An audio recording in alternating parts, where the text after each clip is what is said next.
हम लोग नए चैप्टर के बारे में पढ़ेंगे। चैप्टर नंबर 5 संविदा द्वारा सभी संबंधों के सादृश्य कतिपय संबंधों के विषय में। सेक्शन आपका 68 से लेकर के 72 तक की बात करता हूं। लेकिन इसको बोलते हैं क्वासिफाइड कॉन्ट्रैक्ट भी बोला जाता है, क्वासी कॉन्ट्रैक्ट भी बोला जाता है, या संविदा कल के नाम से भी जाना जाता है, या इसे अर्ध संविदा के नाम से भी जानते हैं। मतलब कहने का मतलब ये कि संविदा द्वारा सृजित संबंध होते हैं, लेकिन वो संविदा नहीं होते, उसमें कोई करार करने का कोई आशय नहीं होता है, लेकिन संविदा के रूप की तरह ही वह भी होते हैं। अगर उसमें किसी व्यक्ति ने कोई कार्य किया हुआ है, या कोई फायदा दिया हुआ है, या भूल से कोई वस्तु प्राप्त की हुई है, तो उन सब चीजों को क्या करना होता है, वापस करना होता है। तो सेक्शन 68 से लेकर के 72 तक में आपके क्वासी कॉन्ट्रैक्ट के बारे में बात करता है, या इसे संविदा कल के नाम से भी जानते हैं। तो सबसे पहला सेक्शन आपका आता है। तो सेक्शन को जानने से पहले हम लोग जान लेंगे कि क्वासी कॉन्ट्रैक्ट को, संविदा कल को कहां परिभाषित किया गया है। तो मोसेस वर्सेस मैकफार्लान के केस में, मोसेस वर्सेस मैकफार्लान के केस में लॉर्ड मैक्सवेल ने कहा है कि किसी भी व्यक्ति को अन्यायपूर्ण ढंग से हम धनवान नहीं होने देंगे। अगर कोई व्यक्ति है वह अन्यायपूर्ण ढंग से धनी होना चाहता है तो उसको धनवान नहीं होने देंगे। अब सेक्शन 68 क्या कहता है? सेक्शन 68 बताता है आवश्यक वस्तुओं के लिए दावा। आवश्यक अगर कोई वस्तु है, अगर किसी अवयस्क को कोई आवश्यक वस्तुएं प्रदान की गई हैं, तो उस अवयस्क से तो व्यक्तिगत रूप से नहीं वसूला जा सकता है। हालांकि इंग्लिश लॉ में कहता है कि हम व्यक्तिगत रूप से भी वसूल सकते हैं, लेकिन अगर किसी अवयस्क के फायदे के लिए कोई कार्य किया गया है, उसकी शिक्षा के लिए या उसके भरण पोषण के लिए, तो इन सब सारी चीजों में अगर किसी व्यक्ति ने कोई धन खर्चा किया हुआ है, तो वहां पर क्या कर सकता है, उस व्यक्ति से, अवयस्क से जो है डायरेक्टली नहीं ले सकता है, लेकिन उसकी संपत्ति से लिया जा सकता है। यहाँ पर कोई कॉन्टेक्ट नहीं है, फिर भी लिया जा सकता है, क्योंकि आवश्यक वस्तु है। आवश्यक वस्तुओं का मतलब क्या है कि ऐसी वस्तुएं जो उसके जीवन जीने के लिए, उसके जीवन यापन के लिए बहुत ही आवश्यक होती हैं। अब ऐसी वस्तुओं के बारे में नैश बनाम इनमैन, चैपल बनाम कूपर, दो केस में बताया गया कि आवश्यक वस्तुएं क्या होती है। अब आवश्यक वस्तुएं क्या कहा जाएगा? जैसे ड्रिंक के लिए जो पैसा खर्चा किया गया वो आवश्यक वस्तुओं में नहीं आएगा।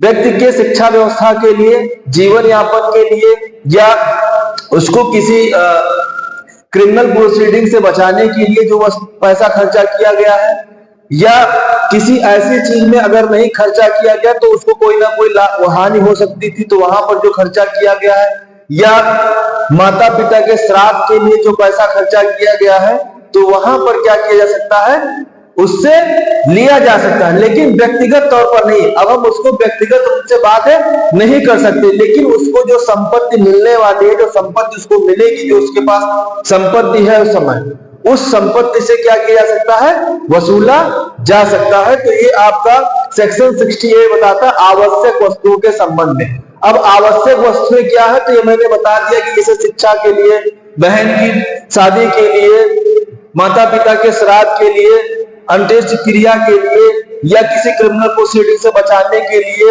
या कोई ऐसे हितकारी जो भी कार्य हैं, वह सब आवश्यक वस्तुओं के अंतर्गत आता है। और आवश्यक वस्तुओं को इन दोनों केस में बताया गया कि कौन सी वस्तुएं आवश्यक है। अब आवश्यक वस्तुएं किसको प्रदान की जाएंगी, तो अवयस्क को। किसको? अवयस्क को, या जो निर्योग है उन व्यक्तियों को आवश्यक वस्तुएं प्रदान की जाएंगी। तो जो वस्तुएं प्रदान की जा रही हैं उसमें जो धन खर्चा हो रहा है उसकी संपत्ति से उससे वसूला जा सकता है।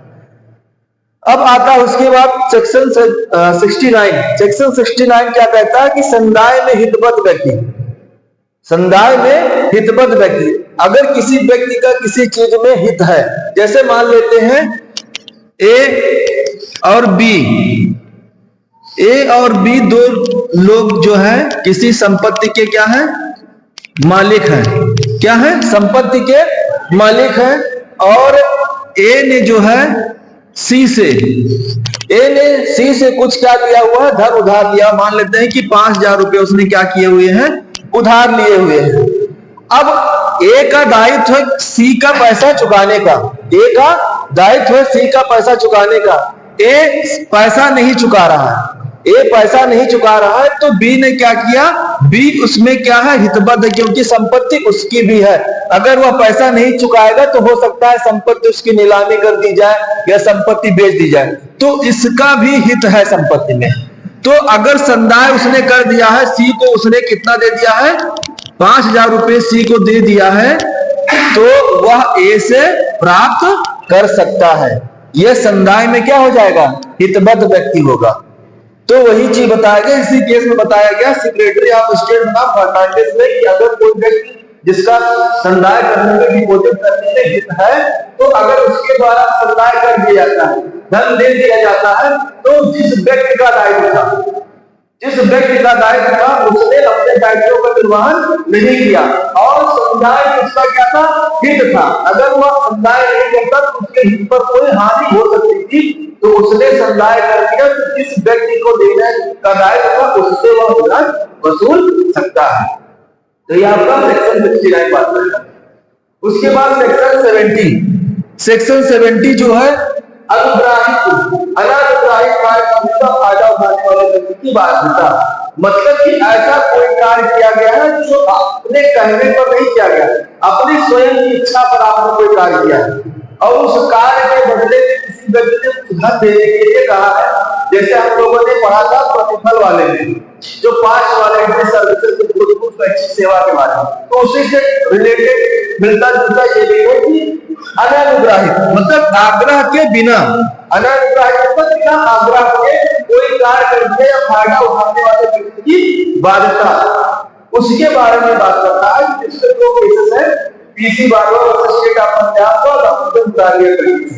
तो अनानुग्राहित कार्य का मतलब कि जैसे मान लेते हैं कि कोई बुजुर्ग व्यक्ति है, अब बुजुर्ग व्यक्ति की सेवा कर, कोई व्यक्ति अपने मन से सेवा कर रहा था और उस सेवा के बदले में उसके जो बुजुर्ग व्यक्ति का लड़का था उसने कहा कि ठीक है हम आपको धन देंगे। अब यहां पर क्या है, पहले उसने कार्य कर दिया, कार्य उसने पहले कर दिया, बाद में धन नहीं देता है तो उससे धन प्राप्त कर सकता है बिना किसी आग्रह के। अगर कोई व्यक्ति कार्य करता है और उसने उस कार्य को कर दिया है तो बाद में अगर देने से मना करता है तो प्राप्त किया जा सकता है। उसके बाद आता है सेक्शन 71 में बात करता है पड़ा माल पाने वाले का उत्तरदायित्व। पड़ा माल का मतलब कि कोई वस्तुएं अगर पड़ी हुई है अपने व्यक्ति प्राप्त कर लेता है तो उसकी लायबिलिटी के बारे में बताता है, क्या लायबिलिटी होगी। तो ट्रांसलेट एक्ट का सेक्शन 168 उपनीति के समान उसका दायित्व होता है। क्या होता है, उपनीति के समान दायित्व होता है। जैसे मान लीजिए गया करके अब उसका मोबाइल गिर गया, तो मोबाइल गिर गया तो उसने प्राप्त किया, तो एक प्रकार से नीति का उस पर दायित्व हो गया कि उसकी मोबाइल की देखभाल करे, सुरक्षित रखे। अगर उस व्यक्ति का पता लगाया जाए उसका जिसका है तो उसको दे दिया जाए। या कोई ऐसी वस्तु है मान लेते हैं जब उसको नष्टकारी प्रकृति है तब वहां पर बेचा जा सकता है। अगर कोई ऐसी प्रकृति है तो अब खराब हो सकती है, 1 2 दिन तक रह सकती है, किसी व्यक्ति प्राप्त कर लिया तो वहां पर उसको बेचा जा सकता है। लेकिन कोई ऐसी वस्तु है जिस पर मतलब कि आप वहां पर उसको बेच नहीं सकते, तो आपका दायित्व होगा कि आप उसको देखभाल रखें, जैसे अपने सामान की देखभाल करते हैं वैसे जो पड़ा हुआ माल पाए उसी प्रकार से उसकी भी देखभाल आप करेंगे। तो ये आपका सेक्शन 71 बात करता है। उसके बाद आता है सेक्शन 72, भूल या प्रपीड़न के अधिक धन का संदाय या कोई चीजें प्रदान कर दी। अगर भूल वस्तु, अब भूल 2 प्रकार से, कितने प्रकार से हो सकती है, 2 प्रकार से हो सकती है, बिल की भूल और तक भूल। तो यहाँ पर जो भूल होगी, जो आपका कौन से सेक्शन बताया गया भूल, तो भूल आपका बताया गया सेक्शन 20, 21 और 22। तो भूल का जो वहां पर अर्थ लिया गया है वही अर्थ सामान्य यहाँ पर सामान्य रूप से लिया गया है, उत्तर नहीं लिया गया है। या प्रपीड़न के अंदर, प्रपीड़न का मतलब कि दबाव बस कोई वस्तु से प्राप्त कर ली है तो वहां पर प्रदान करने का आपकी बाध्यता हो जाएगी। मतलब किसी भी व्यक्ति को अन्याय को ढंग से धनवान नहीं होने देंगे तो कहां पर लागू होता है, ये आपका सेक्शन 72 पर लागू होता है। कौन से सेक्शन पर, सेक्शन 72 पर लागू होता है कि हम गलत ढंग से हम आपको धनी नहीं होने देंगे। जैसे अब क्या है, मूल में आपको देखिए फॉर एग्जाम्पल कि ए का और बी, ए बी ने जो है सी से, ए बी ने सी से कुछ धन लिया था। क्या लिया था? कुछ धन लिया था। मान लेते 10,000 रुपए लिए थे संयुक्त रूप से, ज्वाइंटली मिल करके दोनों ने सी से 1,000 रुपए उधार लिए थे। कितने लिए? 1,000 रुपए से उधार लिए। ए ने क्या किया? ए ने जो है सी को 1,000 रुपए दे दिए। क्या कर दिए? 1,000 रुपए दे दिए।